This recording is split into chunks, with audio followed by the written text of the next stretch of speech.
down. I feel like poor James, hi James. Good evening, ladies and gentlemen, and welcome to the March 16th meeting of the Temple Terrace City Council. Happy early St. Patrick's Day to everybody.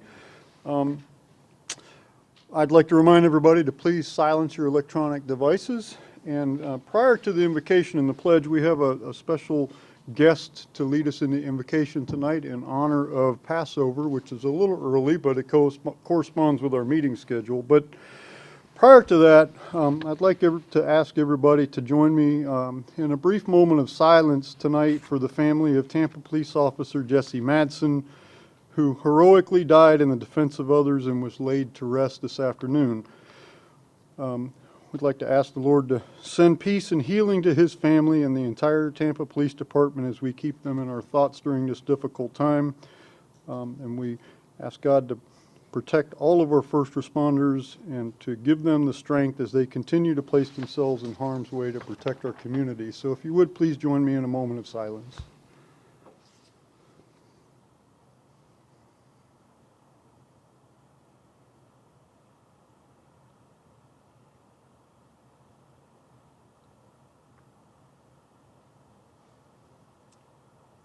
Thank you, ladies and gentlemen. I'd like to introduce a Temple Terrace resident and a good friend to some of us, Rabbi Uriel Rivkin, who is here to lead us in the invocation and the pledge. If you would please rise. Rabbi, you can tell us when to sit down. Almighty God, Master of the universe, as we move into a fresh new season, let us spring ahead into a world of hope and possibility. As we begin the Jewish month of Nisan, the Jewish month of redemption from Egyptian slavery, the month of Passover, bless us with freedom from modern slavery, enslavement to our habits, captivity to inside-the-box thinking about our challenges, and servitude to our worries. Almighty God, grant us redemption from the habits, reflexive thinking, and worries that betray our better selves. And may our enslavement to these false imprisoners be replaced with the spiritual energy of hope. Bless us this month with spiritual freedom and the wisdom and capacity to channel that freedom into results for the people of Temple Terrace. Bless the honorable members of the City Council and its honorable mayor, Andy Ross. May they work together for the greatest good of all of its citizens. May they break all barriers that would divide them and overcome all obstacles that would stop them. And may they actualize the truest meaning of freedom in their lives and the lives of those they serve. Almighty Creator, let us always remember that redemption is not a quaint legend from an old book that happened in a different time to a different nation, but a cornerstone of our spiritual lives today, a very real model for our personal struggle to become better people. Bless us with an escape from the slavery of our own personal Egypt and narrow thinking today. And may we all be blessed as witnesses of the redemption of the entire universe speedily in our days. And let us say Amen. Amen.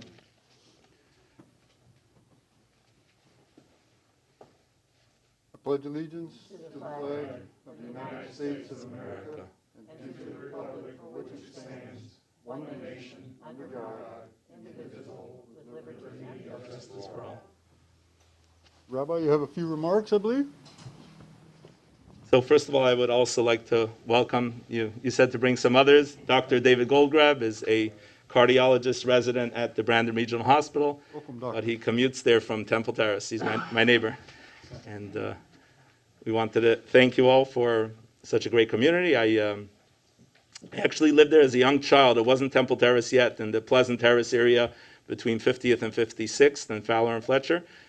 It was unincorporated Hillsborough County, but I moved back after the annexation in 2000. I moved back in the end of 2002, and I raised my 8 children there, thank God, and it's a beautiful neighborhood. And some other Jewish families started purchasing as well, and we're a nice group there. And I believe, Andy, you're a Pleasant Terrace resident as well. So thank you for the beautiful neighborhood, and sometimes it's good to try being a little selfish. I don't know if a park for kids, and thank you for the new dog park that just went in. But in case somehow we could figure out a park for children, there's a lot of young children now in the neighborhood. And I don't know how that works with the new annexed areas. But thank you again. And Thank you, Rabbi. And thank you, Doctor, for joining us tonight. Next item on the agenda is Also a pleasant one, that's a recognition of Mr. Trent Green. Mr. Green, would you like to approach the podium, please? So many of you know Mr. Green. We're recognizing Mr. Green tonight for his outstanding dedication to the citizens of Temple Terrace, for his 8 years of service as the city's representative on the Hillsborough County City-County Planning Commission. Mr. Green served as the city's planning commissioner from December 4th, 2012 until October 4th of 2020. His experiences in urban and community design served the city well, as it has faced new challenges related to its physical environment. He's been involved with the city's redevelopment area since it began, as he would be part of the committee tasked with crafting its regulations. He's also served the city as a charter review committee member in 2004 and as the city's representative on the Metropolitan Planning Organization's Citizens Advisory Council from July of 2012 until February of 2013. Mr. Green has lived in Temple Terrace for 29 years and is an associate professor of architecture and urban design at the University of South Florida.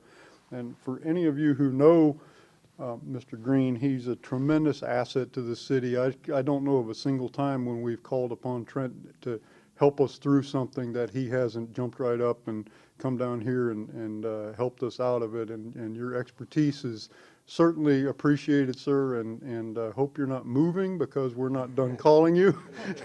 So I'd like to present you with this plaque on behalf of myself, the city administration, and all of my colleagues on city council. Here,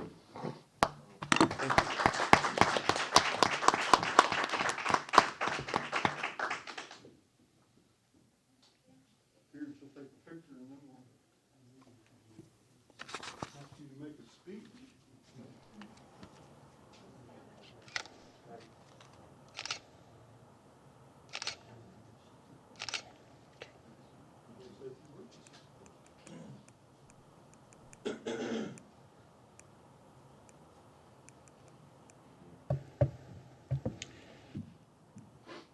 Thank you, Mr. Mayor, Council, Vice Mayor, and Mr. City Manager, for the opportunity.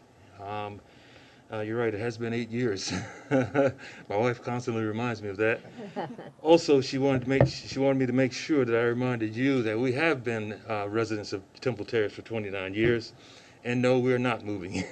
So we've raised 2 sons here, and now they've moved away, but no, we're still here. But it has been an absolute pleasure serving on the Planning Commission as well as on the MPO board to make sure that Temple Terrace's best interests, are represented on those county boards.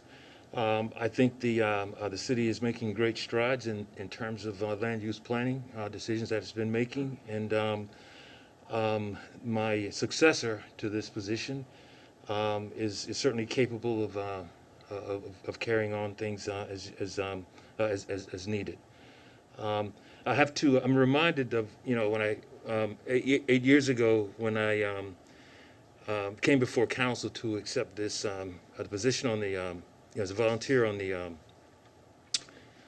planning commission. There was a gentleman who was coming off of another community board. And I'm reminded of what he said because I think I forget who asked him the question. What was the experience like serving on a community board? And I guess I have the same sort of sentiment. And he said, to quote, "The job is great job, but the pay sucks." But again, thank you very much for the opportunity. I really appreciate it. Thank you. Thank you.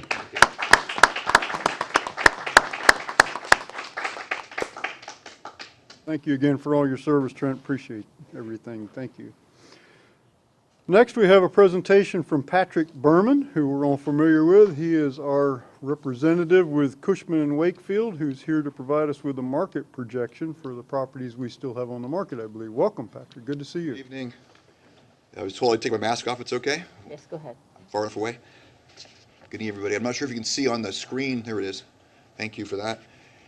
It's a summary of 6 parcels, 3 of which are sold and 3 of which are for sale.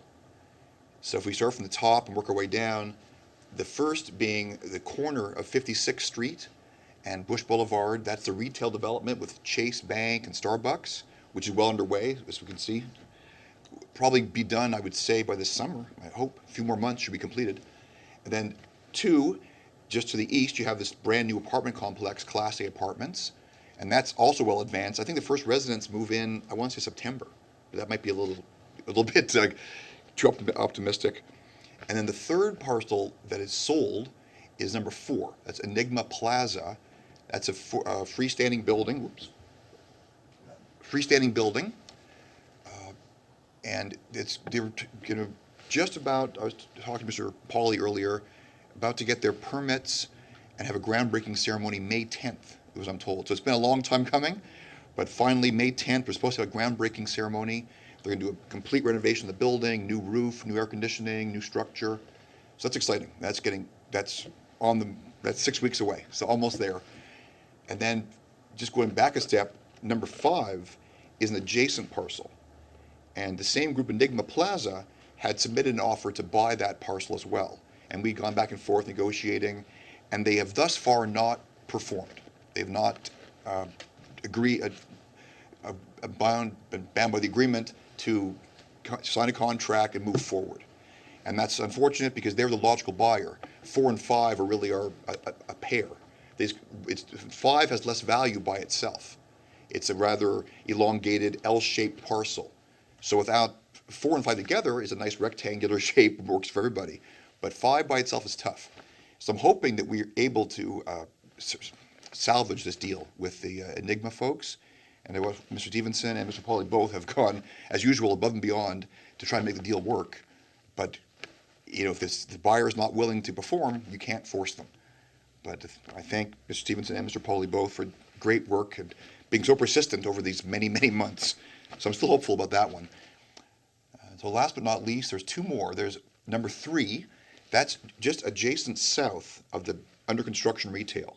That's 1.7 acres of land that we have offered for sale. And we're talking about $1.7 million as an asking price. That's $1 million an acre, of course. And just to put that in perspective, the corner sold for $1.27 million per acre.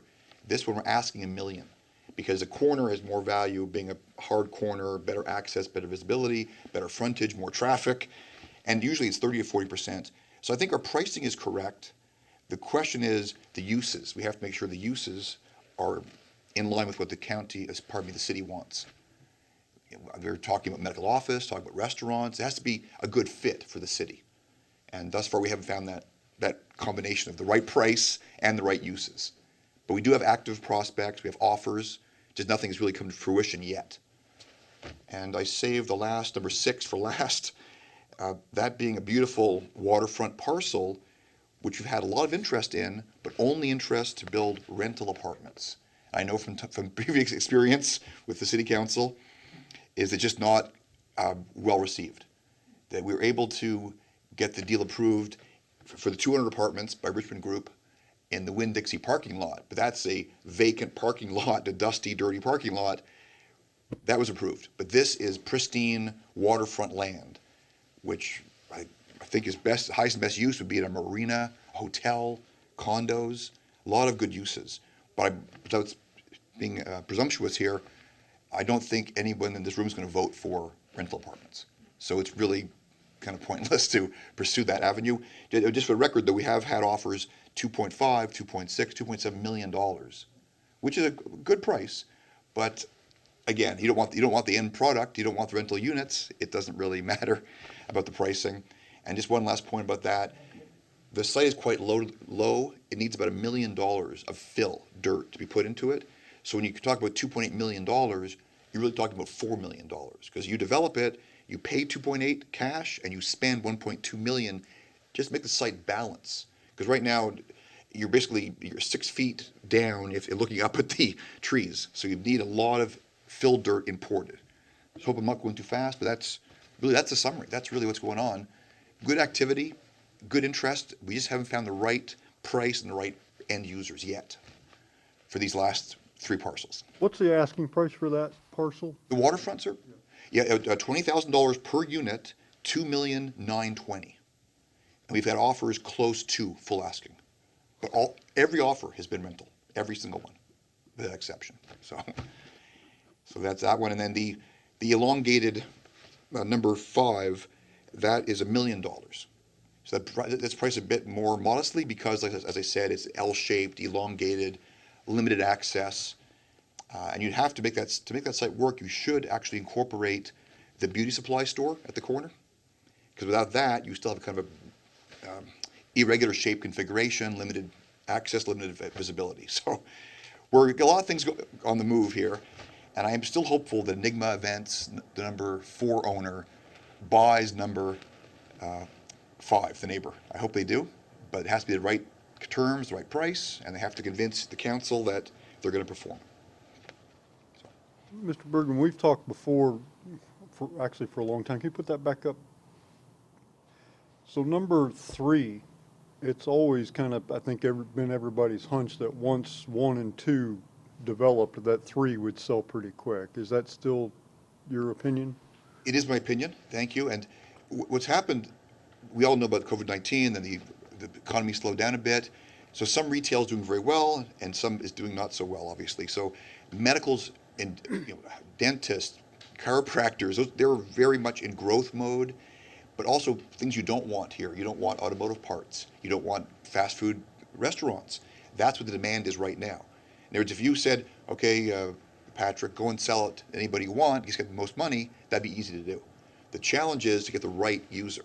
So if you wanted, Burger King and Wendy's, I could do that next week. But if you want a better quality user, a nice sit-down restaurant, medical office, we're going to have to wait for a better end user. Good. Council member, questions? No, it's very good information. Mr. Stevenson, Mr. Pauly, anything you'd like to? Thank you, Mr. Mayor. I just kind of add, we've had some activity and there people are starting to look. People are starting to ask questions. I really believe that, I firmly believe that once we get the Starbucks open and get that corner opened up and Waverly opens up and starts leasing up, I think you're going to see a whole different atmosphere, if you would, of people looking for that site, especially the number 3. We have had some interest in there, and then COVID hit us. And there's a local gentleman that wanted to buy it, and he was talking about a sit-down restaurant. And then COVID hit, and he kind of put a stop on all of his spending, and he owns a lot of property here in town, as well as Orlando. So I did reach out to him a couple weeks ago, and he says he's starting to be a little bit more comfortable with the market, and I'm sure that we'll have some conversation here in the near future. So the biggest challenge I think we have is the riverfront property. And again, we have had offers in the past of subsidized senior living and more apartment buildings, and I know that council just doesn't have an appetite for that just yet. But I really don't think that we should be looking at anything other than what our vision is at this point in time with any of this property. And I think it'll come to fruition here. I think it'll happen this year. Comfortable it will. Mr. Bergen, I'm put you on the spot here a little bit, just asking your hunch on this and kind of throw this out for the council members too. Personally, I've not been terribly concerned about, I can't remember the numbers, but 3 and 4 or 5, the timing, those will come. Once success breeds success, once things start to build, somebody's going to buy that. The one on the river, I'm kind of thinking that at some point, maybe not right now, maybe not until we get through budget, at some point, though, I've been wondering if it's time for us to huddle back up about that parcel and discuss options. What could happen on that property? What are the possibilities? Because that one, since it's been on the market, it's been a while now, and we just haven't been able to attract what we want to attract. We talked about vertical retirement villas, condo kind of thing. They don't want to go vertical, and there's not enough horizontal space to make that work commercially. condos seem to be kind of, it just doesn't seem to, there's, for one reason or another, depending on what you want to put there, it just doesn't seem to want to work out for anything except apartments or, you know, another park or something. I mean, I think, what's your hunch on this? I'm thinking that we need to huddle back up here and at least look at what ifs, what could happen. Right, well, it's a beautiful piece of property. That's where you start from. It's a pristine piece of property. So even though it was against my capitalistic views, that keeping it perhaps as green space makes a lot of sense. I mean, it's forever, for every resident in this town, everybody works here or lives here, have a beautiful waterfront park. That's an attractive option. So you forego the money and you forego the tax revenue, but you added an invaluable asset to your community, which is a beautiful open green space. And failing that, the plan B, if you will, would be a low-density development. You could do, for example, townhouses. You could do a low-density, maybe 20 townhouses. So spread out, not overwhelming, not huge, 50 feet high, just two-story townhouses. You'd receive less money for that, but that's more, it fits better with the neighborhood versus putting a 5-floor. Well, the other consideration has always been, you know, there's a limited number of cars that can go through 56 and River Hills there. So whatever goes in can't be something that's going to generate, you know, 200 trips twice a day or something. That won't work. So I don't know. Just for future thought, I think that might be something to put. Mr. Stevenson, I don't know what your thoughts are. I think, well, you and I have had this conversation, so I do know what your thoughts are. I think it may be time that we start to think about what ifs. Right, so, okay. Other questions for Mr. Berman? Nope. Mr. Pauly, anything? Thank you very much for coming and spending time with us tonight. Happy early St. Patty's Day. Always good to get an update. I appreciate it. Thank you. Ladies and gentlemen, has everybody had an opportunity to read the March 2nd City Council meeting minutes? If they are acceptable, is there a motion to approve the minutes? I move to approve the minutes. I second that. There's a motion and a second. Any adjustments or corrections to the minutes? Seeing none, all those in favor signify with aye. Aye. Any opposed? No nays. The minutes are approved. Persons wishing to be heard on items not listed on the agenda or items on the consent agenda. 3-minute time limit will be imposed on all comments from the public. We do ask that speakers from the public come to the podium, state your name and city of residence. We like to assure the public that your comments are taken seriously. The city manager, your council members, and directors do listen to the things that you bring up, and we do act on them and follow up. So I don't have any requests to speak at this time. Are there members of the public who wish to address the council? No? Okay. Next item on the agenda is a second public hearing and reading of an ordinance amending Code Section 20-3 to provide for a hearing officer and parking ticket appeal process. I will open the public hearing, and Deputy City Attorney Ernest Mueller will explain. Welcome, Mr. Mueller. Thank you. Good evening, members of council, mayor. Again, we are here, second reading. I was here 2 weeks ago. Just a reminder for everybody what this ordinance does. The main reason for it was to allow for the appointment of a hearing officer and a hearing officer process for parking tickets.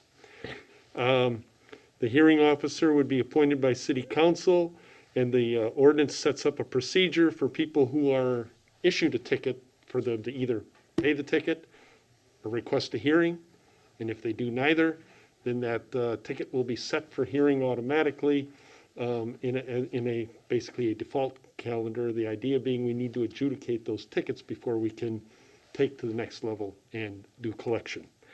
There was also some, throughout the ordinance, there's also some other changes we had made. We added some definitions, we took away some definitions, we tweaked some definitions, and we did some changes with regard, after a consultation with the city manager and the chief of police, regarding the allocation of fines and the designation of reserved parking spaces, tollway zones. And I had mentioned last time I was here that we needed to make a small change, and it had to do with that reference. And that change was made. It now, section 20-3, paragraph 8, subparagraph A2, now refers correctly to paragraph 8D. That's all I really have. Good. Are there members of, are there members of the public who wish to comment on this item? I see one, Ms. Rennie. Good evening, ma'am. Take this off. Annette Rennie, 9512 Woodland Ridge Drive. I am very for this. It is about time. Driving through the city, there are so many people who park on both sides. If there's an emergency, and I've seen it happen in my subdivision, emergency vehicles can't get through. So I am very pleased and hope that council goes forward with ticketing people who are offenders. That's really all I have to say, but I do support this. Thank you. Mrs. Rennie. Other members of the public who wish to comment on this? Seeing none, council members, are there questions for Mr. Mueller?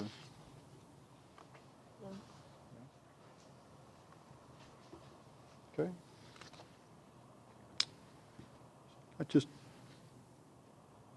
Okay, I'll ask, never mind, I'll close the public hearing. Ask the clerk to read the title of the ordinance, please. Madam Clerk? An ordinance of the City of Temple Terrace, Florida, amending Section 20-3 of the Temple Terrace Code of Ordinances by establishing a hearing officer process for the appeal and adjudication of parking tickets issued by the Temple Terrace Police Department for violations of Section 20-3, the payment of parking tickets, eliminating obsolete language, and making other miscellaneous changes, providing for the repeal of ordinances or parts of ordinances in conflict herewith, providing for severability, and providing for an effective date. Very well, thank you, Madam Clerk. If the ordinance is acceptable, is there a motion to approve ordinance 1505 on second reading? I move to approve ordinance 1505 on second reading. Second.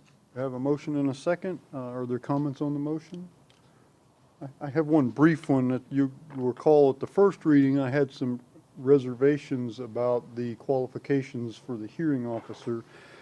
I still have those reservations. However, I've had several conversations with many of you who are considered smarter than me, so I'm hoping you are. And I believe I agree with you in the idea is if you get the right person in this position, we'll be fine. It all comes down to getting the right person. And so the reason that I am going to support this, I still have some of those reservations, but worst case scenario, if it didn't work out the way we hope and we got the wrong person, it's a pretty easy fix. I mean, we could easily come back together and change the criteria. So I'm not gonna be in the way of this. So many people think this is a great idea, and hopefully we'll get the right person and you'll prove me wrong. But either way, it's an easy fix, so I will support it. Other council member comments on the motion? I have one. Councilmember Abel.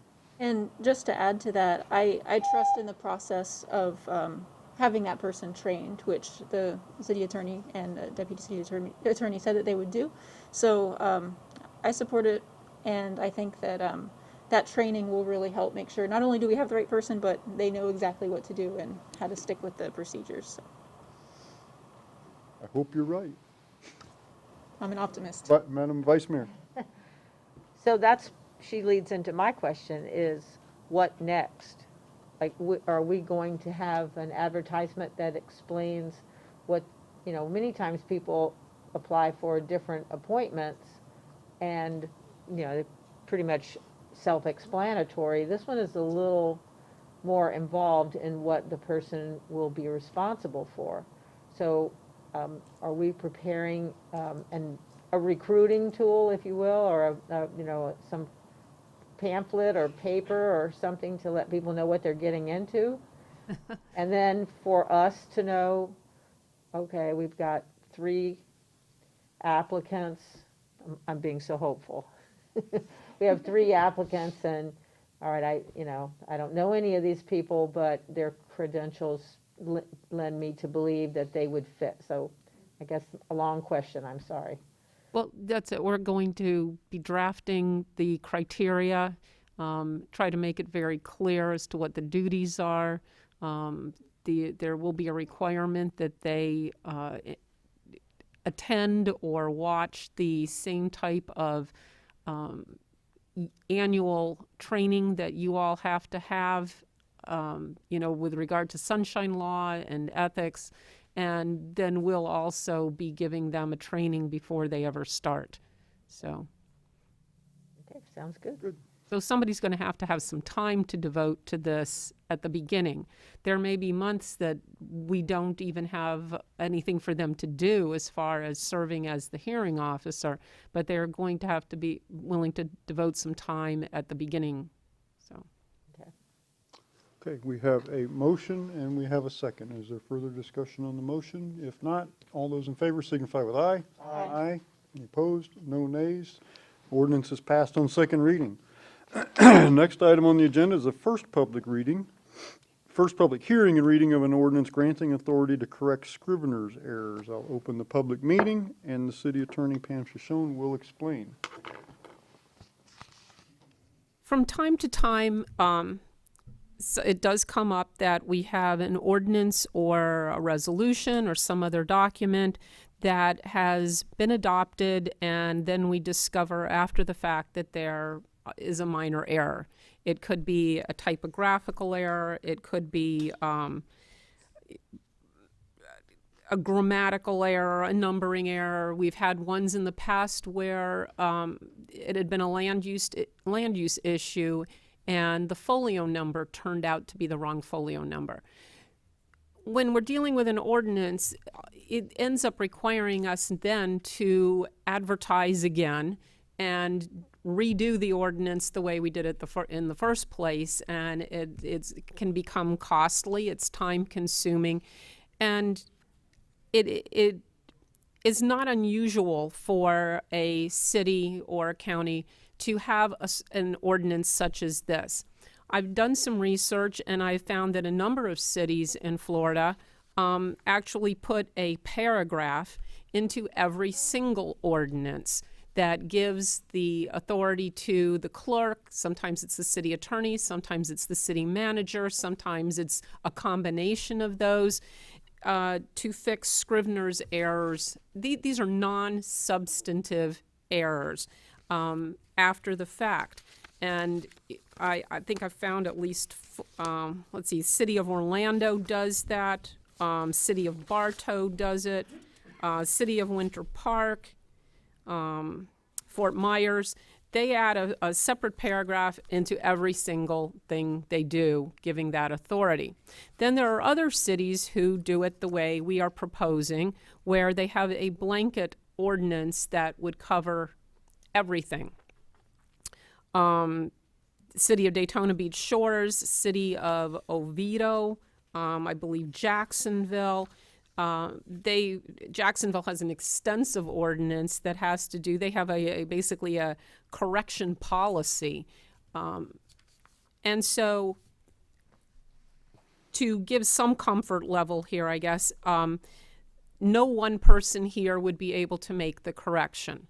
The city clerk would be tasked with making the correction initially, and it is amending Chapter 2, Article 3, Division 2, Section 2-82 of the City Code of Ordinances entitled City Clerk. However, the ordinance is written so that the clerk would have to consult with the city attorney, and if they concur on what the correction should be, then it would be made. If they don't agree, it would have to come before council, and council would have to make the correction. This ordinance also requires that any correction that is made be reported to council with regard to what the correction was within the following 30 days after the correction. We thought in case we had a full agenda and it couldn't come up at the very next meeting, it would definitely come up at the meeting after that.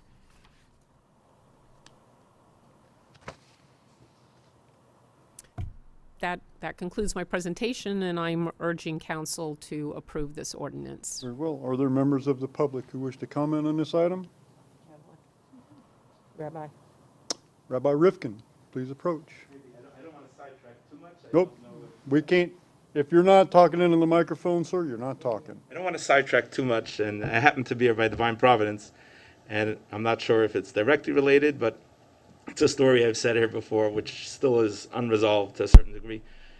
Back in 2009, we were looking for a property. We purchased a property that on the city's records, everyone admits at that time was RMF, residential multifamily, which was permitted use, church, synagogue, everything. We even spent an extra $30,000 we could have got for 160 at that time on 53rd Street. We bought this property on 52nd because it was 190, but we came into the city, everyone, I don't have a document, but everyone pulled it out and said, this is what it is. Turns out 6 years later, in 2014 or 15, the city makes an administrative correction that it was a mistake on their files, and it's not residential multifamily, but single-family residential, a piece of property. So in never a hearing, we weren't notified, we just found out about it casually, just about corrections.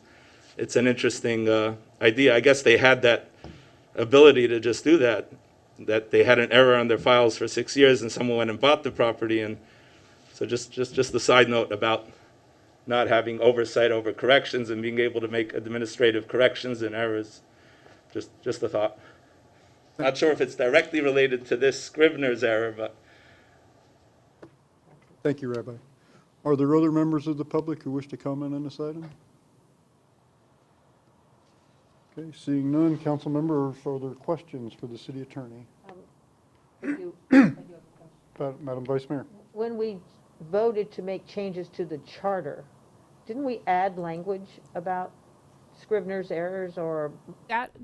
Yes, we did. But that was making changes to the charter only. Okay. So the citizens did approve us making those same exact types of changes to the city charter, but it did not address ordinances and resolutions. Councilmember Chambers.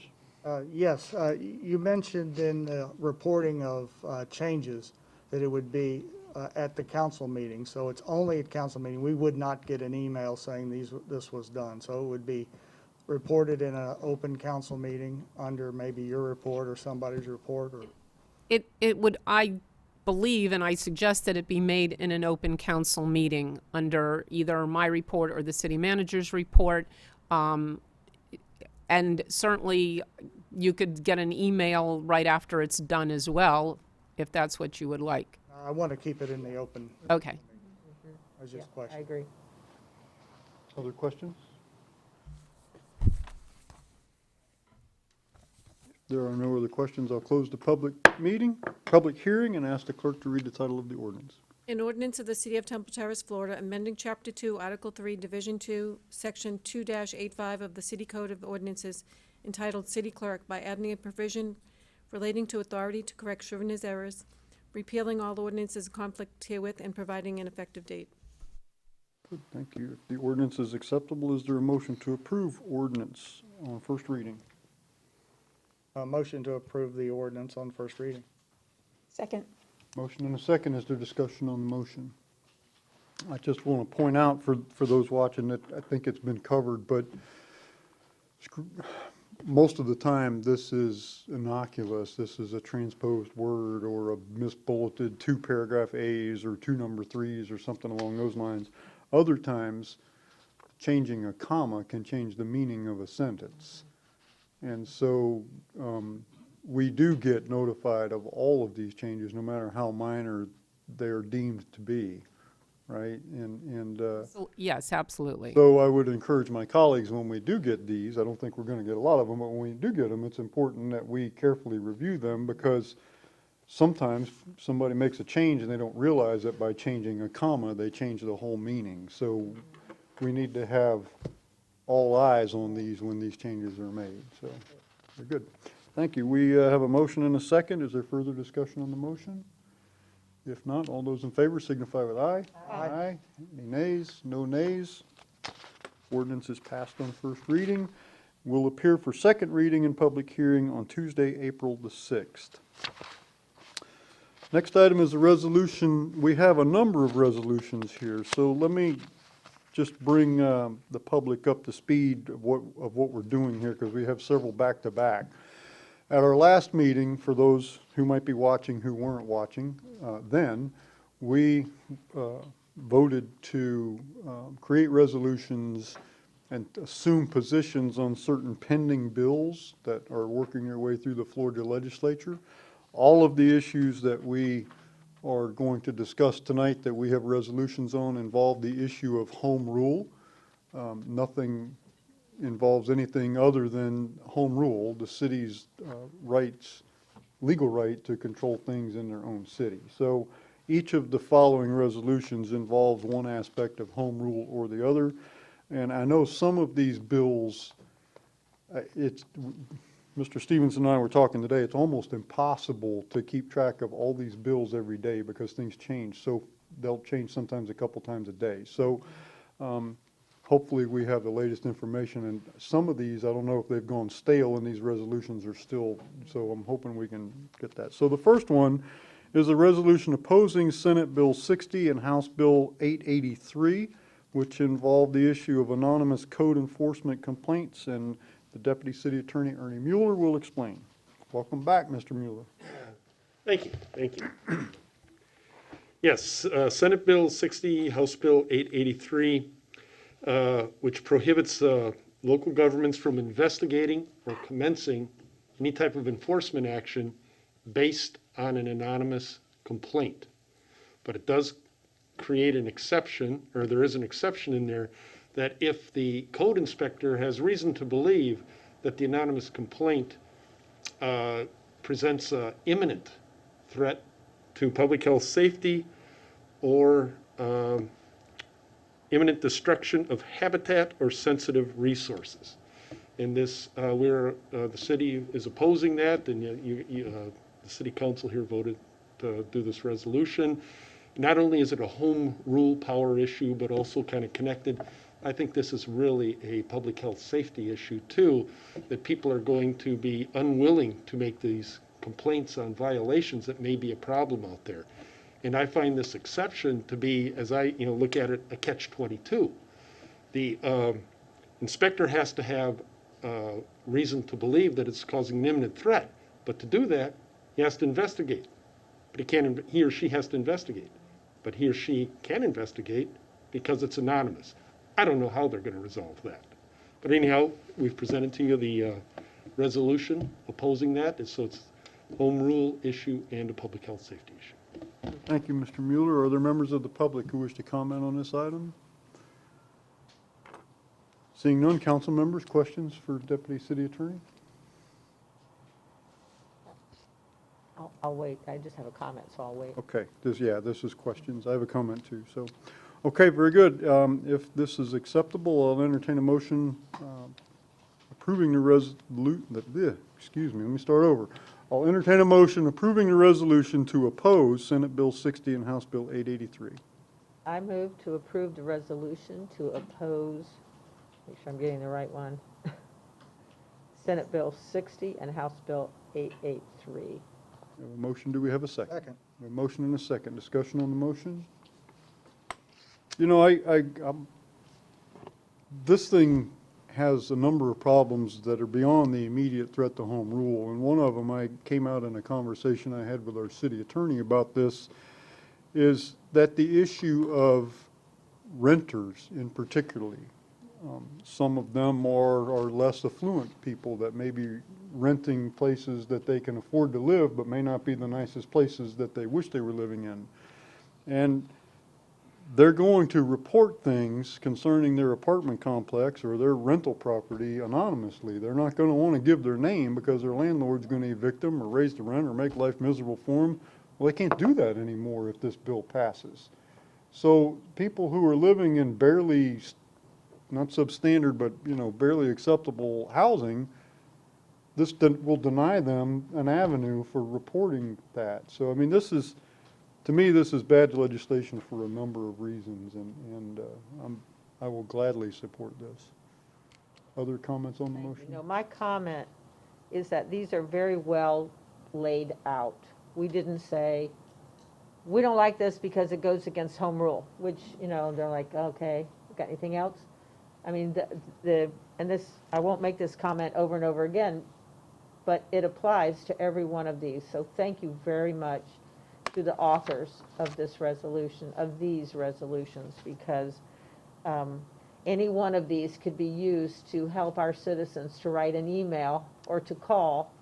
And I would really hope that they will do that. They will pay attention to what we've said here as a reason to call. I myself have called our representative, Mr. McClure, on all of these and left a voicemail message. But it helped a lot once I got these resolutions, because I really had some great talking points that were not provided to me that everyone else in the state has, okay? So these were a little different, so I so anyway, thank you very much for my comment. Thank Other you. comments on the motion? If not, all those in favor signify with aye. Aye. Any opposed? No nays. The resolution is approved. Next item is a resolution opposing Senate Bill 522 and House Bill 219. These bills involve short-term rentals. City Attorney Pam Shoshone will explain. This House bill and Senate bill came about to address basically the taxing authority with regard to short-term rentals. And initially, they included some more restrictions than already existed with regard to the regulation of short-term rentals. At some point during the last week, the sponsor of the bill then removed that one of the portions that had been included in there that added in restrictions. We considered at that time recommending to you that we not do this one, considering it had changed. However, then when you really look at it though, the whole preemption that already existed, they were now meddling some more with that one. Well, they took away some of their meddling with that one, but the whole preemption on short-term rentals still exists. So we drafted it a little more generically. This would apply to basically the statute as it now exists, and you would still be presenting it to them as opposing Senate Bill 522 and House Bill 219, but it speaks to the preemption of home rule in general with regard to the subject of short-term rentals. I think it was on MSNBC, I was just reading something today where they had actually focused on the city of Miami, but they talked about how this short-term rental problem is existing throughout the United States, but then focused on the city of Miami. Miami actually has ordinances limiting the length of their short-term rentals. The city of Temple Terrace doesn't have anything, and the way the statute currently reads, we're not allowed to do anything. It only allows the cities and the counties to make their already existing ordinances less restrictive, but even the ones that have an ordinance are not allowed to change anything to help with their situations. And if it isn't obvious, the problem with having no regulation of short-term rentals is that we're not allowed to regulate them any more than we would any other house, any other property in the city. However, what's going on there is different. And what they mentioned in the article I was reading is that you have a home that is constructed for a family of 4, and it's being advertised on one of the rental platforms as being able to sleep 20. And now you have everybody comes, and they may come with their cars. We can regulate the parking problem, but it's not something that's always done instantly. You can't fix it instantly. Landlords on with a lot of these properties on short-term rental are absentee landlords.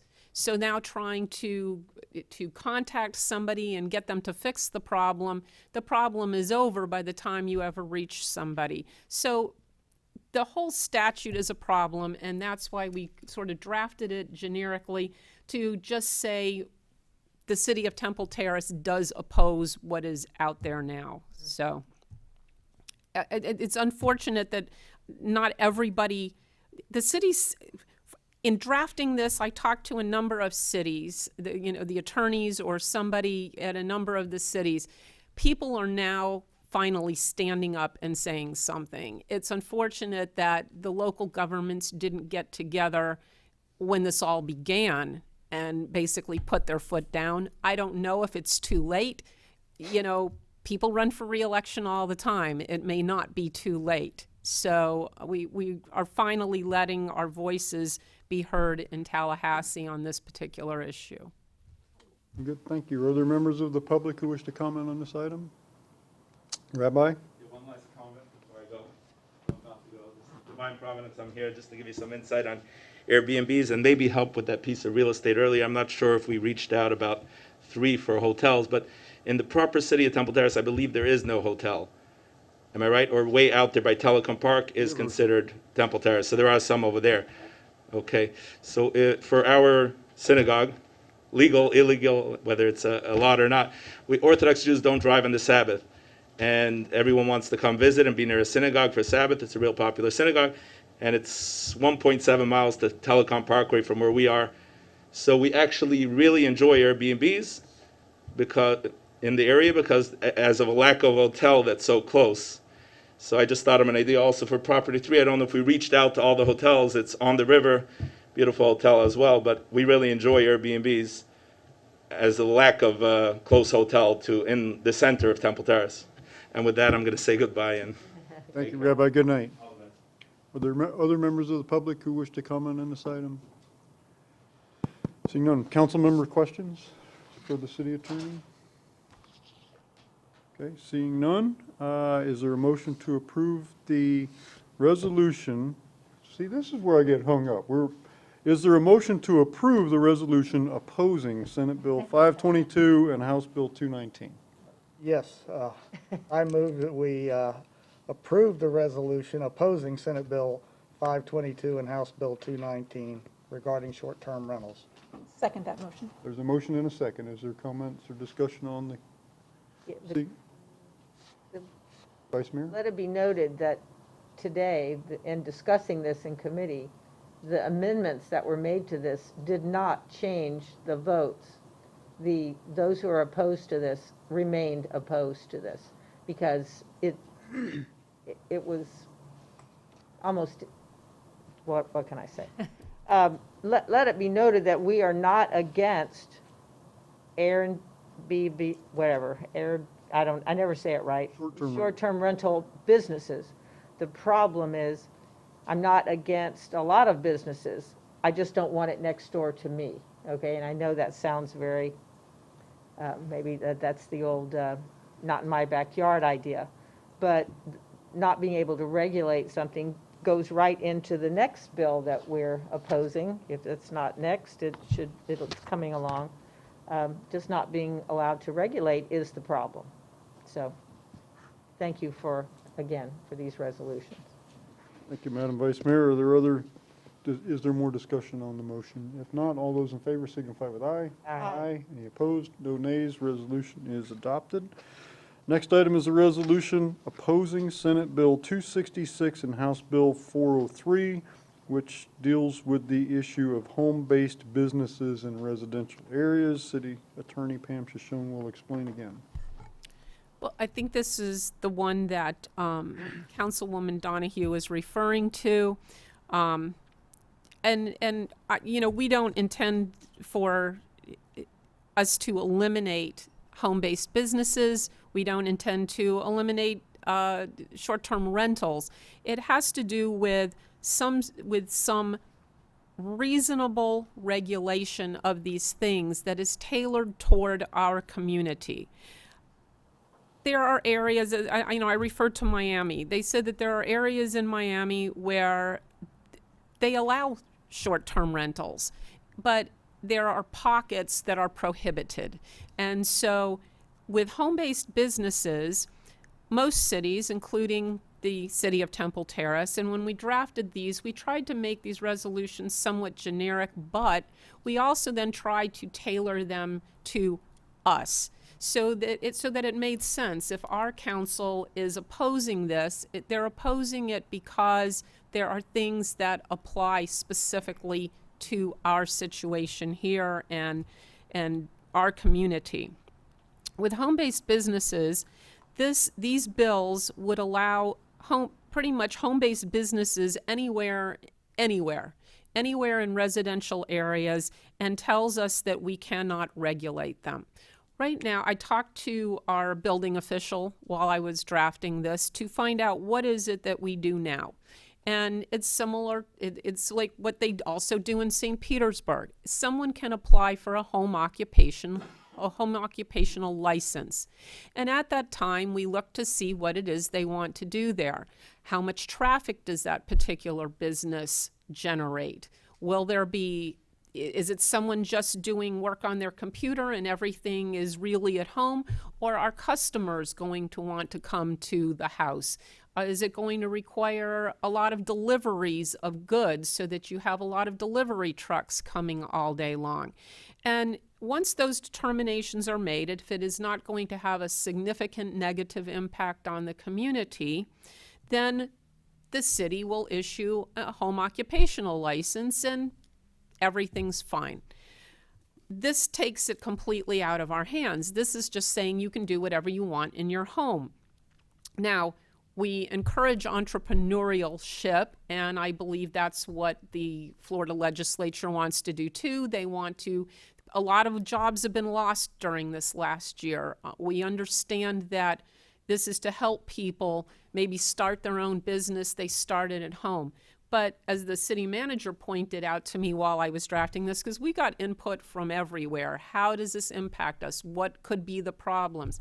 He pointed out to me that you build a home by residential construction standards, but yet it doesn't necessarily have the fireproofing or soundproofing that might be required for if you're storing fireworks or I am aware of a situation that I handled in St. Petersburg years ago where a gentleman was repairing jet skis, and then he expanded to Volkswagens at his residential home. Well, when it came time to paint them with those bright, pretty colors, the spray was blowing over onto his neighbor's car. The neighbor drove the car down to City Hall to show me what had happened to his car, and it had lovely speckles all over it, but he wasn't very happy. So I ended up prosecuting that ordinance violation at county court. But this would pretty much take it out of our hands. There wouldn't be anything. I think Mr. Anisi mentioned a situation to me with somebody making soap at their house, and that's become a popular thing, making these beautiful soaps. But they were washing the excess down the drain, and it dried and became like wax in the plumbing. So not every home and not every residential neighborhood is conducive to every single type of business. And right now, these House bills and Senate bill don't seem to have any restrictions at all. There are those types of flaws within these bills. So I hope that I included everything in the resolution, that we the legal department and our intern helped draft these, and we're hoping that we've said everything that you as a council would like to say, and I'm happy to answer any other questions. Thank you. Thank you. Are there members of the public who wish to comment on this item? Seeing none, council member questions for the city attorney? Are there questions? Seeing no questions, if acceptable, I'll entertain a motion to approve a resolution opposing Senate Bill 266 and House Bill 403. I move to approve a resolution to strongly oppose Senate Bill 266 and House Bill 403. There's a motion. Is there a second? Second. Motion and a second. Is there discussion on the motion? If not, all those in favor signify with aye. Aye. Any opposed? No nays. The resolution is approved.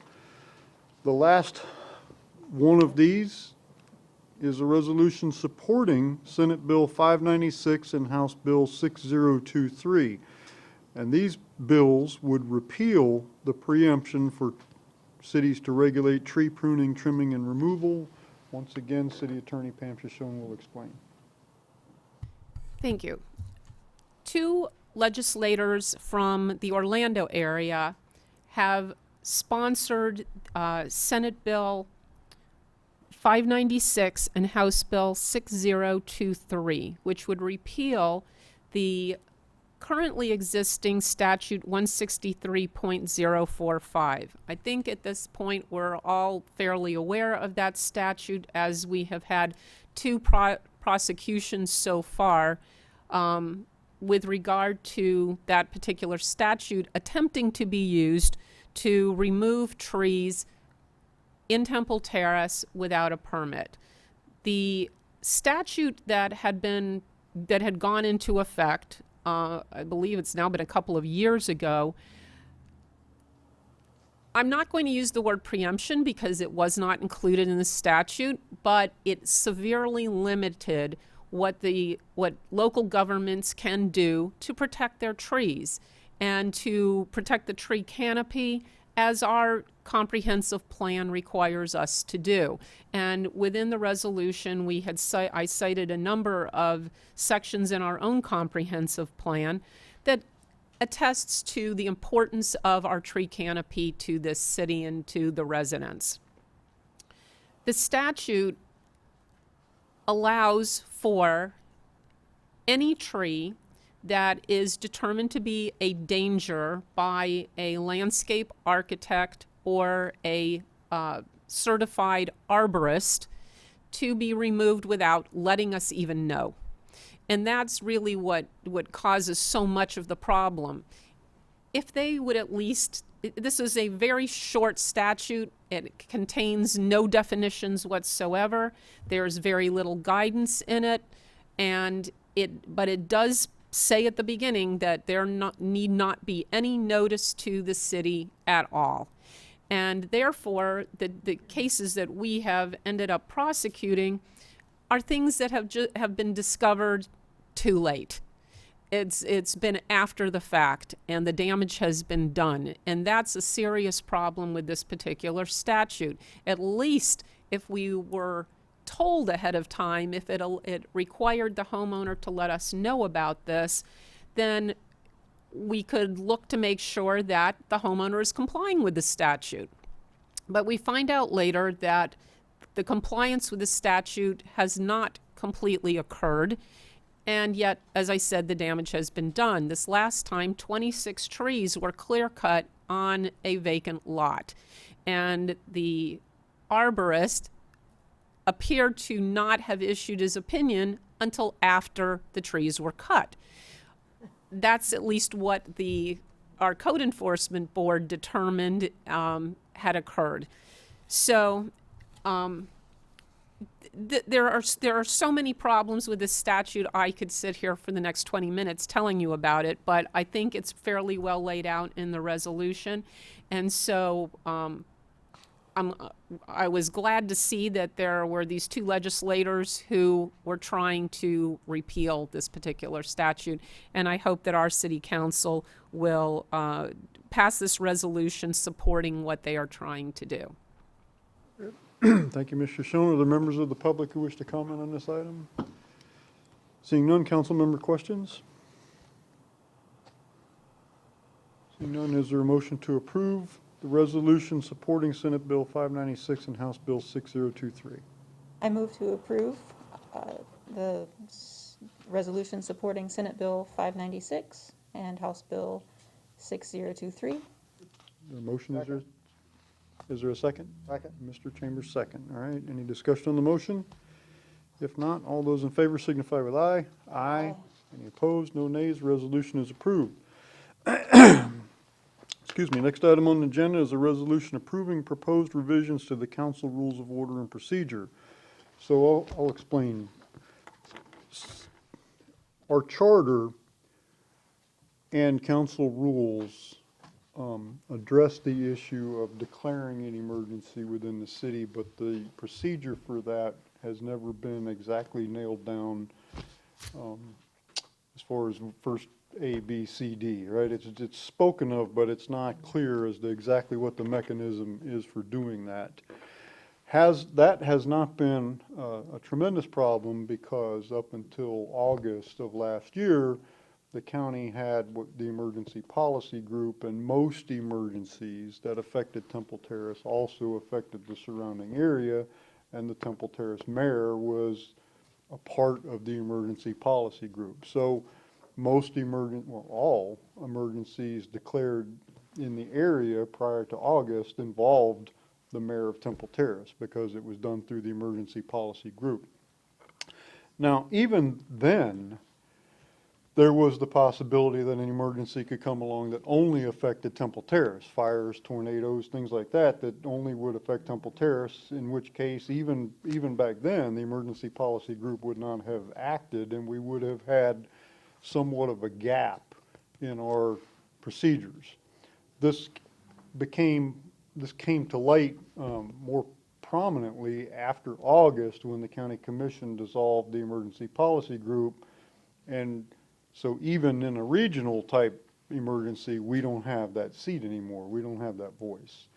So it became apparent that we needed to clarify the procedures for us declaring an emergency here in Temple Terrace if an emergency came up that only affected the city of Temple Terrace. So in October, November, which was it? October, November, we passed an ordinance. I think it was, yeah, November. We passed an ordinance that clarified the declaring of an emergency. And back then, in August, we had several discussions. I know this was before you took your seat, but and we came up with a cascade of how that should happen. It should be always, all things in Temple Terrace should be the council, if possible, the council as a whole. If not possible, that the council could see it's 2 o'clock in the morning, then the mayor, right? It's the highest ranking elected official. And if in the absence of the mayor, then the city manager, and in the absence of the city manager, the fire chief, who is also the emergency manager for the city. If none of those people were available, we got bigger problems than the emergency, right? So we had a cascade of things, and then the statutes that govern the declaration of emergency, and there are several Florida statutes, they separate different types of emergencies so that emergencies involving civil unrest, they empower the police chief as the primary person to declare an emergency. So our ordinance reflects that also. And so what we have before us tonight is basically our council rules, our own internal rules being revised to reflect what we passed in the ordinance in November. And this is slated to come before us before. It's a little stickier than it seems like it ought to be because you have to integrate. This has to be in compliance with various Florida statutes and our charter and our recently passed ordinance, as well as the rules. So everything has to mesh. And so there were some issues about, well, this doesn't quite meet with this section of Florida statute, so we have to change this a little bit, and now we have to make sure that it's compliant with our charter, so there were, nothing is as simple as it seems like it ought to be. So what we have before us now is a resolution to approve the proposed revisions to our council rules to reflect the ordinance that we passed in November. So, are there members of the public who wish to comment on this item? Seeing none, council members, do you have questions? I do have a question, and it's about a specific part of it. So is now the time? Yes, ma'am. Okay. On the agenda, why did we limit the public speaking to 30 minutes and then, if there was more, move it to the end of the meeting? Is there a reason for that? I mean, it doesn't happen often, but it has happened that we've needed 45 minutes or an hour to hear everyone out. Right. There was a reason, and of course, this is up for council approval, but I mean, I can explain the reason, and then it's up to the council to debate the logic of the reason, but the reason was simple. The reason, it doesn't happen very often, you're correct, but it does happen, it has happened. And sometimes when it happens, we have items on the agenda that involve people coming from the outside to get their, right? If it's a zoning issue, we'll have planning commission staff here. We often have the petitioner, their petitioner usually has their attorney with them. There's the meter's running with all these people. There's a lot of money being spent while the public comment goes on. And while it's certain, I hope you know about me that I am in no way in favor of squashing anybody's ability to public comment. I won't ever support that. But it does provide us, under normal circumstances, our public comment doesn't go 30 minutes. But if there's something that it does, right, the public is upset about the color we painted the rec center or something, it happens, right, it happens. And we want to hear from the public. We certainly don't want to squash that, but we also don't want to hijack people who are here for zoning or, you know, lien reductions, whatever, that may have attorneys on the clock. They may have, you know, the planning commission people who have been at work all day long already before they come here. Our staff who may be the same way. That's the thinking. And once we get to the end, those things are disposed. If we need to resume public comment, then we're stuck. I mean, we can have public comment till 3 in the morning. If the public's here to talk, we're stuck to, I mean, that's our job to listen. But that way we're not holding up everybody. That's the reason. Well, let's say we have an item that's coming before us. We know it's going to be a hot topic. Is there a way to, not schedule anything else on that same night? I mean, I realize sometimes it happens. Yeah, sometimes you can't. But there are times when we can tell. It's boiling. We're getting 1 or 2 comments, and it's coming. All of us know it's coming. And maybe we should just say, look, we know what tonight's meeting is going to be about, so we're not going to put anything else on the agenda. But if it's an agenda item, that's not the time anyway. If it's an agenda Well, item, that's no, I'm talking about, if I know the kettle is boiling, I might not want to put something else on the agenda.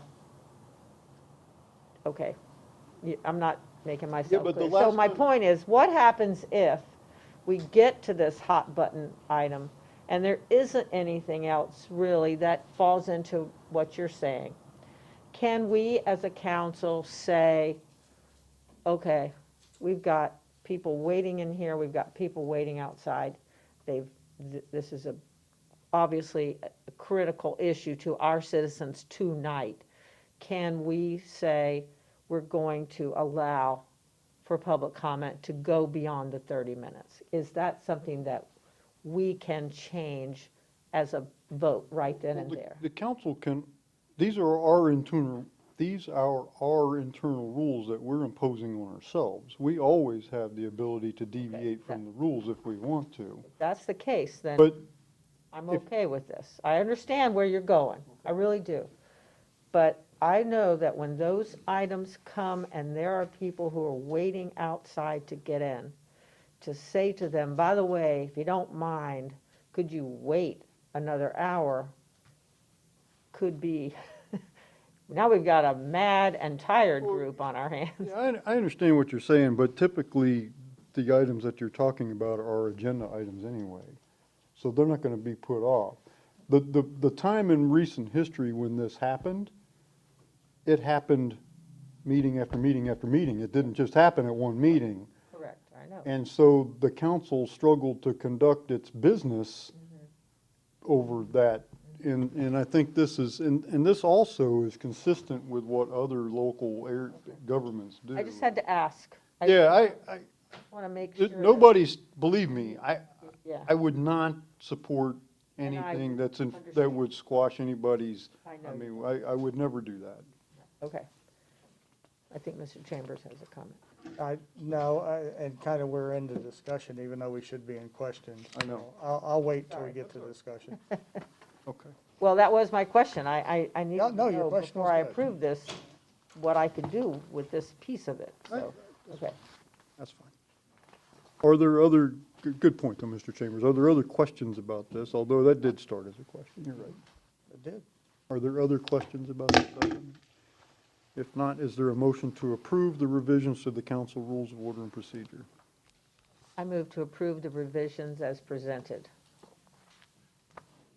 I will second, but there's a change, there's a Scrivener's error.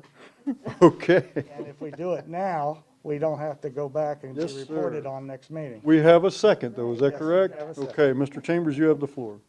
Okay, the Scrivener's error is in Rule 10, under Declaration of State of Emergency. The B, second line, you left an O out of the word police chief.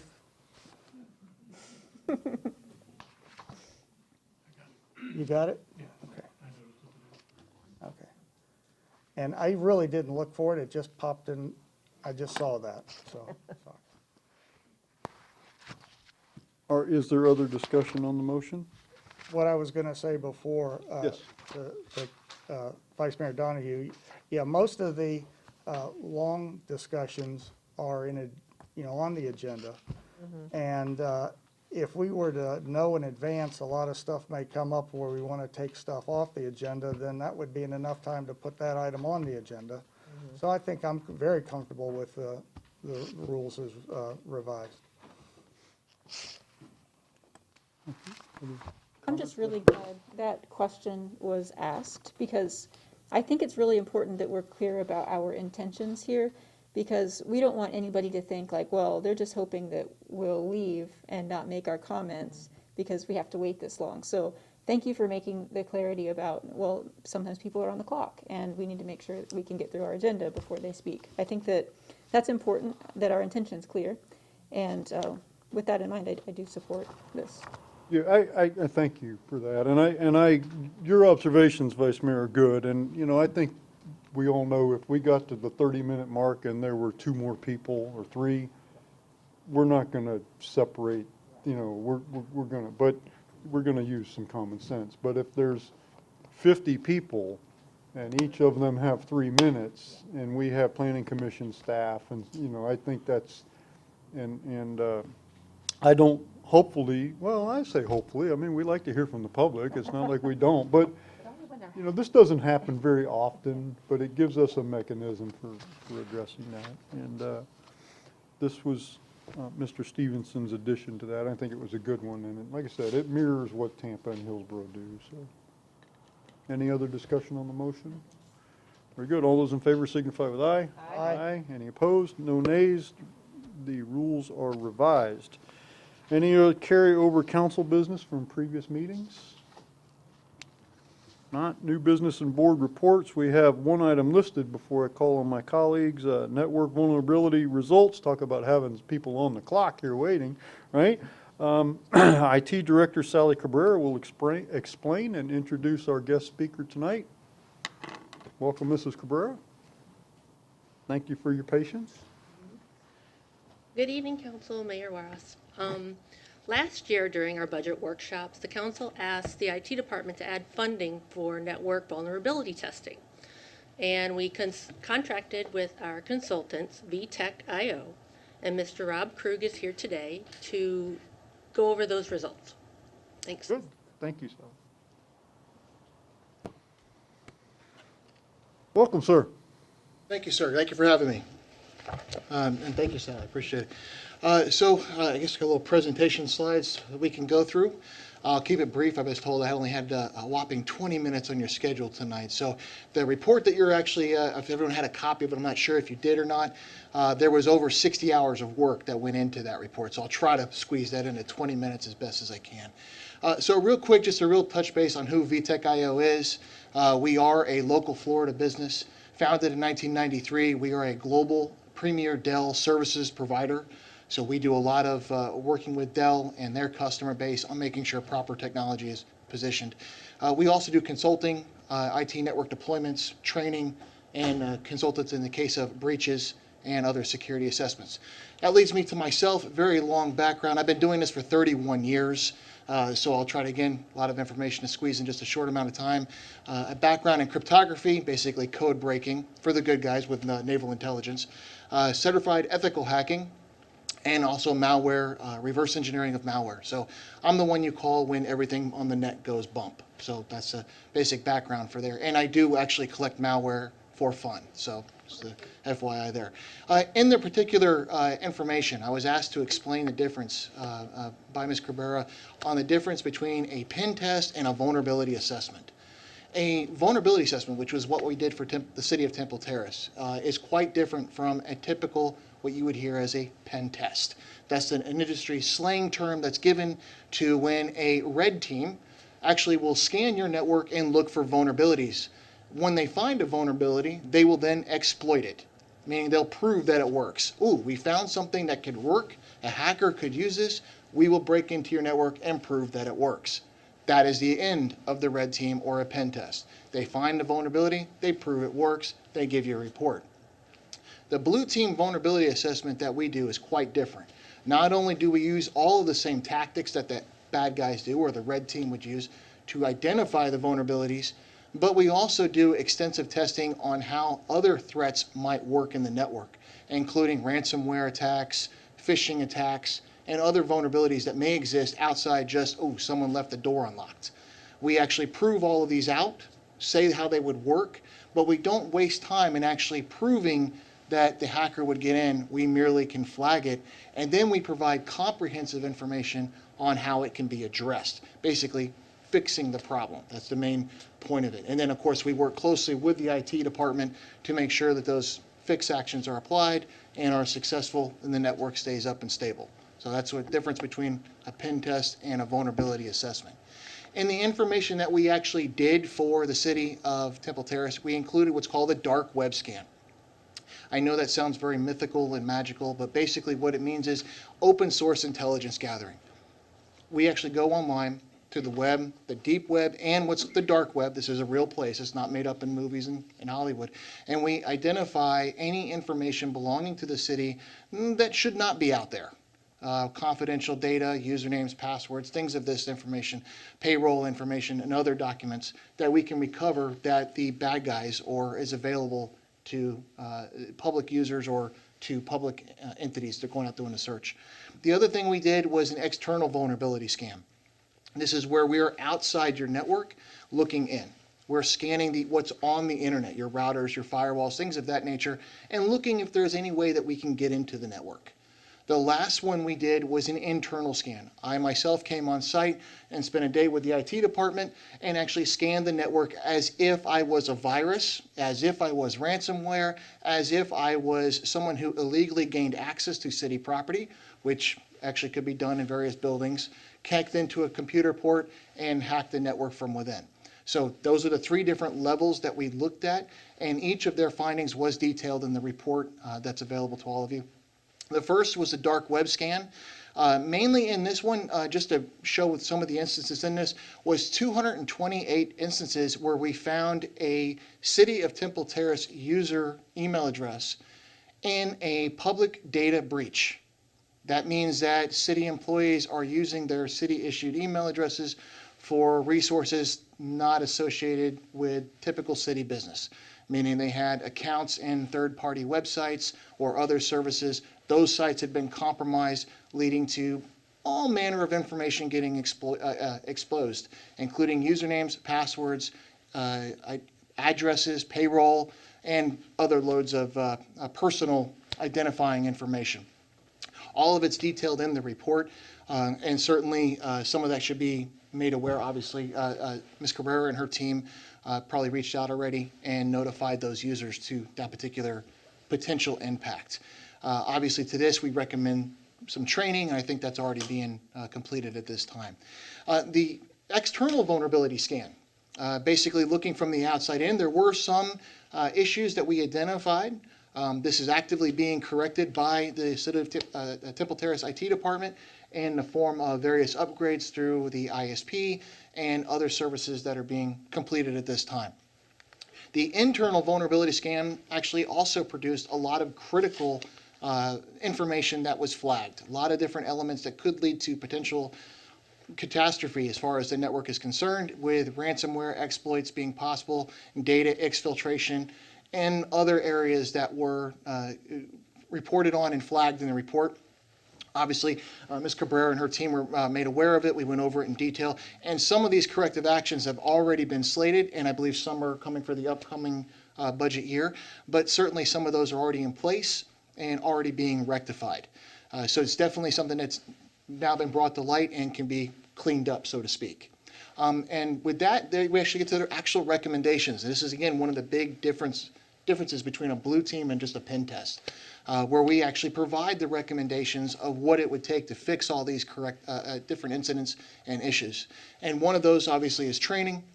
A few other things like buttoning up some firewall rules, adding some other services, and increasing the inspection, as well as making sure that users, have some acceptable use policies deployed for what they can and can't do with their city email address. So that was notwithstanding, that's pretty much it. I tried to cram all of that 55, 60 hours worth of work into just a few minutes there. Are there any questions that I can help any of you with in this particular report? Mr. Krug, thank you so much for your presentation. Thank you. It's something that we're very happy that this has been done. I know that cybersecurity, like everything else, is a moving target. This isn't something you do today and you're good to go forever. Is this something that needs to be done annually or how? Yes. What's the maintenance of this? Absolutely. It's something that should be repeated after every major network modification. So in the case of what Ms. Cabrera and I have already covered, we'll probably redo some of these scans after the fact. A few of them, if you look through the report, there's a section on evasion. This is where bad guys could get data out of the network. This is something that will be rescanned after certain changes are made to confirm that those changes were in fact successful. This is something that should be on an annual or every other year type of performance, normal maintenance, normally scheduled fine tuning, if you will. Council members, questions? Questions? No. Thank you. Perfect. Thank you very much for Very your good. time. I Thank appreciate you it. so much. And thank you, Ms. Cabrera and Mr. Stevenson, for seeing this project through. Thank you. Okay, are there any other new business items or board reports, council members? City managers report. Thank you, Mr. Mayor. Just several items to kind of just bring to council's attention. As a reminder, May 29th at 2:30 at the library, we have our goal-setting meeting. March 29th. March. I'm sorry, March. We will March have 29th. accomplished all our goals by May 29th. I hope so. Thank you, Ms. Donahue. We have hired a city engineer who had started as of yesterday. He will be running through orientation tomorrow. We'll bring him in the next meeting to introduce him to council. I have been following on a daily basis since the American Rescue Plan has come out. I can't tell you that I don't have any more information to give you than all that I've already provided to council. But as I get more information, or if you get more information, please share it. It seems that nobody really understands what all this is about. So, This today, Florida League of Cities. yeah. So as I get this information, I'll just kind of forward it over to you. I think that we have kind of placed this on the agenda for our goal-setting meeting and maybe start discussing what are some of the possibilities of using these funds. Well, let's talk about that, because that may be a whole separate meeting. I don't know that I want to hijack our normal, I don't know how you feel about it, but that's $11.1 million. And we don't know yet how to even have the discussion, because A, we don't have the money, and B, we don't have the guidance. So we don't know what the spending criteria is. Right. So it's a little premature for us to Well, I think it would be prudent to start thinking about what you want to maybe use this money for. Absolutely. They're talking about using it for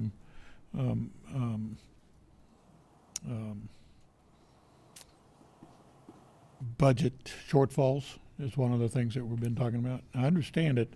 The first distribution of this money doesn't come out until 6 months. So by then, we're probably looking at getting a budget adopted for 22. So I don't want to wait too long to start having that discussion, because I think that at 6 months, we need to start seriously thinking about how we're going to distribute this money. So at least have some idea what we're going to do with it. So, But I don't know until we know what the criteria is. well, I mean, we have a general idea. We have about as much as idea as anybody else does, right?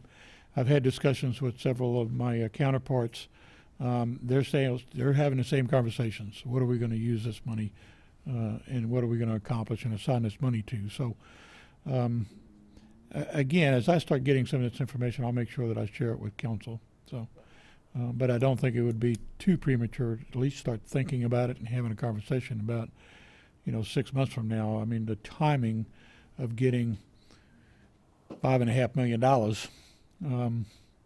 we probably ought to have some idea, instead of getting the money and then going, okay, let's take some time in order to decide what we're going to do with this. So, I don't not think that, we're going to have a problem of us having an idea. It's whether or not, well, according to everything I'm reading, it can be used to replace lost revenue. Yeah. So as we go into our budget and we find out from our finance director, well, in the past, we received X in fuel tax, and this year we will be receiving yes, A or B. absolutely. Yeah. So that's what I'm saying. I think we need to start having that conversation, or at least starting considering what we're going to do with this. And I don't want to make it a long, drawn-out conversation. At our goal setting is there for a different purpose, but this was also dropped on us last week fairly quickly, so I don't want to wait until the last minute to start having this conversation. But we can do it whatever pleasure the council is. So we have had a refund. If you remember correctly, we put about $525,000 in the irrigation system for the golf course. They had over-ordered some of those materials, seeing that we paid for those materials. Those materials, other than a few stocked items that the club kept, we're in possession of about a $7,900 rebate, if you would, on materials that were sent back. And that's one of those things that I need some direction on. What do you want me to do with that money? Do you want to put it back into the club? Would you like to entertain something that would be a project at the club? Would you like to just put it back in the coffers? It is certainly a savings to our contribution under that agreement. So, again, I'm not looking for a decision or some direction Why don't today. you hold on to that, and we'll talk about that at the goal setting too. Absolutely. I just want to let you know that the money is in-house. They gave me a check yesterday, so that's one of those things that we just need to decide what to do with it. Last but not least, we have Ms. Lori Hayes has been doing some marketing outreach with a company to develop a banner program here in town. And if she would, what I'd like to do is have her come up and kind of explain the program. It's pretty exciting, and it doesn't cost the city not a penny. So with that, I'll let Lori take over the microphone. Good evening, City Council and Mayor Ross. As Mr. Stevenson said, we've been working with a company called CGI Communications, and they've been in business about 35 years, working with small to medium-sized local governments, first providing maps, and then videos, and more recently banners. They do this by contracting with local businesses for financial support of the projects in exchange for recognition. And the city has been involved with CGI since before I started working here for the production of videos. Those videos are on our website. And we just redid them a couple years ago. And again, they were paid for the production and the hosting of them on a website were paid for by sponsorships from local businesses. It didn't cost us a dime. I found out recently, late last year, that they also offer a banner program in a similar vein.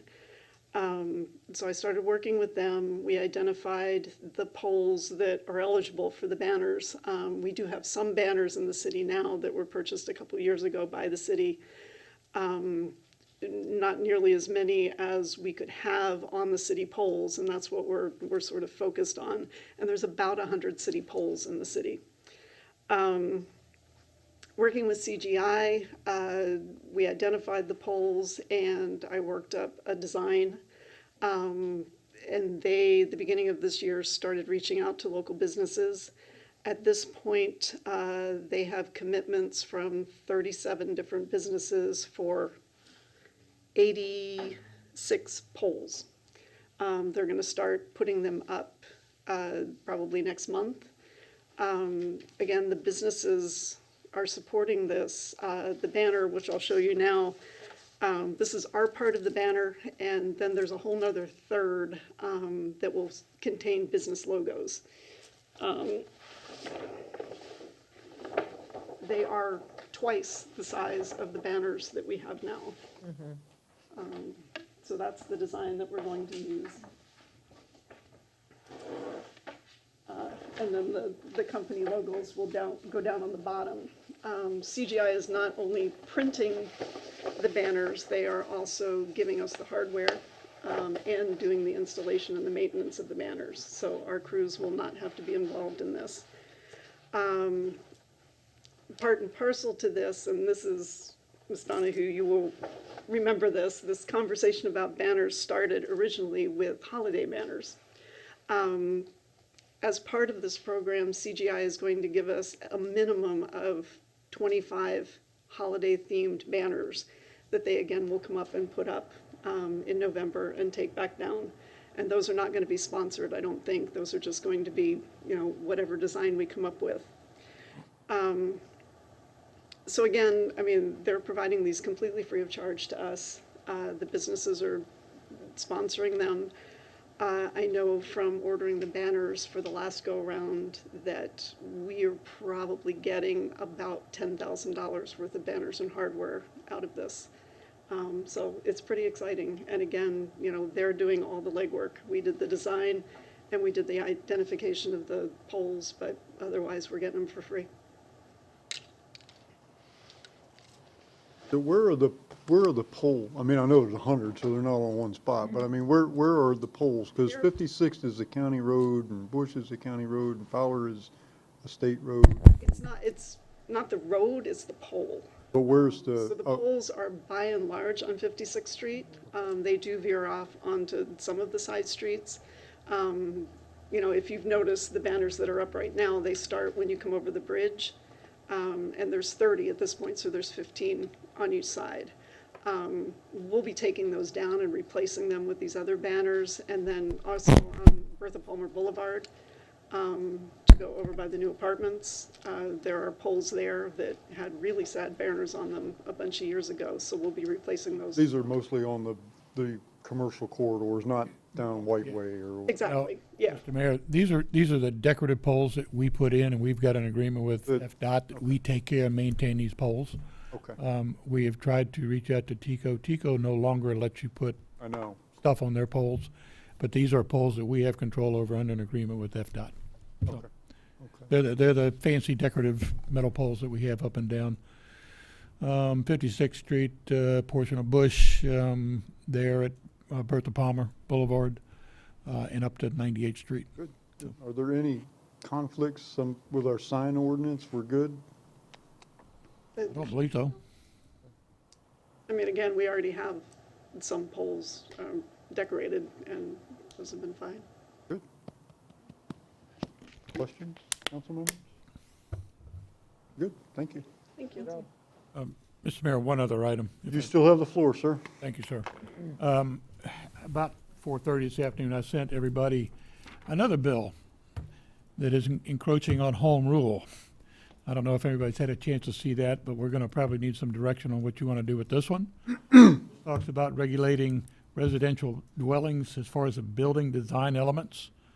And there are a couple exceptions here, unless it applies to the National Flood Insurance Program, if the house is on the National Register, Building design elements are defined as exterior building color, the type and style of cladding, the roof material, exterior non-structural ornamentation, styling of windows, doors, including garages, a number and types of rooms, and the interior layout of rooms. This is crazy. So, with your permission, I guess I would love to engage the city attorney to write another resolution of opposition to this bill. Did you send us the bill this I'm sorry? afternoon? I sent it to you about 4:30. If you want to read that and kind of give me some direction, that would certainly be. I read about that bill, I don't know, yesterday, day before, early today, I can't remember which. Yeah. Yeah, I know. It's just another one of those pie in the sky that preempting us from even. But controlling I'm our- concerned, though, that we don't meet again now until April what?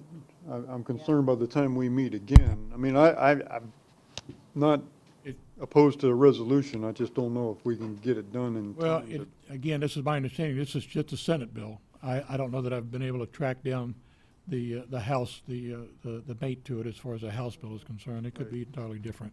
I'm just bringing this to your attention, and again, I just saw this today about 4:30, so. It's just another one of those things we may want to consider reaching out to our representatives about. Well, what do you suggest? Because if we want to vote on that at our next meeting, we have to direct you to do that tonight. Because if we don't direct you to do it until the next meeting, it'll be too late. I am open for suggestions. I would love to have you direct me to do that and work with the city attorney. Certainly, if the bills change or if the House bills don't mimic each other and this thing is not going anywhere, we don't have to read the resolution. Exactly. There were some, it is changing, there were some amendments to it. Yeah. I think today they did some amendments, but it wasn't clear to me after the amendments if that really conflicts with our ordinances, because we don't have any requirement for Right. colors or tile roofs or anything. But I haven't read the full bill, so I don't know how, Well, we do have some of that, some of those requirements. in the CRA, right? Outside the CRA too? Those requirements really don't apply. We don't have any requirements that talk about restrictions or criteria to build a single-family home, okay? That's what they're trying to do. Typically, a lot of our homeowners try to follow the Mediterranean design, and now they're talking about even ornamental stuff on the outside that they're going to prohibit us to regulate if somebody wanted to do something. I just find it just a little extraordinary that they would step into that realm of now controlling what a building looks like, even on the interior of the building. So, Well, can I ask you, weren't you going to be meeting with our representative, Mr. McClure? Did I that have been meeting trying to happen? get to Mr. Leclerc and Yeah. Well, he's in Tallahassee now, so. I know, and we were supposed to meet up the end of last week through video conferencing, and that didn't happen. And I understand he's very busy. I'm still trying to make that connection. In fact, I just wrote our lobbyist this afternoon and said, "Can you help me get in contact with Lawrence and Mr. Our Senator representative?" So I am still trying to do that.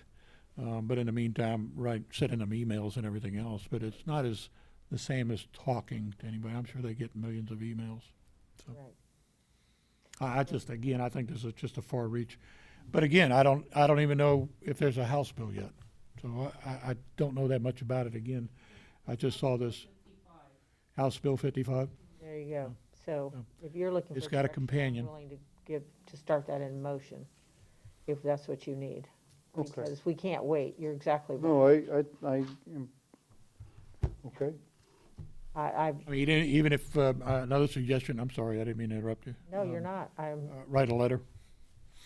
Well, the resolutions work, I mean, if we're gonna do it, right? Yeah. Absolutely. And I would make that motion that we, Well, I'm if trying that's to what remember we what we need. did last time. I don't. did we have it as approved, Can or we just we give you all direction nodded if and we're gave all you in direction? agreement? We don't need a motion, do we? We do. Yeah, yeah. I think we ended up with a motion. Yeah, if you do it in a motion to then move to direct Okay. the city manager and the city attorney to produce a resolution for your consideration. Madam Vice Mayor, fire away. I move to direct staff and our city attorney to research and produce a resolution to oppose these bills. Thank you. I don't have the numbers. Motion, do we have a second? Second. Motion and a second, any discussion? All those in favor signify with aye. Aye. Any opposed? No nays? There we go. That might become a permanent piece of our agenda from now on. Well, For now. yeah. Mr. Stevenson, the floor is still yours. I don't have anything else to share with council. Thank you, Mr. Mayor. City attorney report? The only thing that I have to report tonight is that the prosecution that I mentioned earlier with regard to the tree removals, the developer has filed an appeal. So we've just recently gotten notice of the appeal. We haven't gotten the brief yet, so nothing's been done yet, but we will be working on that. Good. Anything else? Nope, that's it. Very good. Council members, anything? Directors, anybody? Any other business to come before the council? If not, we are adjourned.